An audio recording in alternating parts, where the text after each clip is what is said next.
আর কে আমারে কাফের বললো, কে কি ফতোয়া দিল, আই ডোন্ট কেয়ার। ওইদিকে আমি তাকাই না। এর কারণ পিছনের দিকে তাকানোর সময় আমার নাই। চিল্লা এখন ঠিক কিনা? একটা সিংহ ঘন্টায় ছুটতে পারে 90 কিলোমিটার বেগে। কত কিলোমিটার? একটা হরিণ ঘন্টায় ছুটতে পারে 100 কিলোমিটার বেগে। তাহলে কে জোরে ছুটে?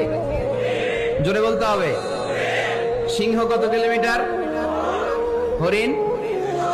তারপরেও হরিণটা 100 কিলোমিটার বেগে ছোটার পরেও সিংহটার কাছে সে ধরা পড়ে যায়।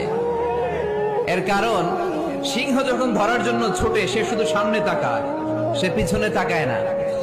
আর হরিণ 100 কিলোমিটার বেগে ছোটার পরেও সে ধরা খেয়ে যাবার ভয়ে বারবার পেছনে তাকায়।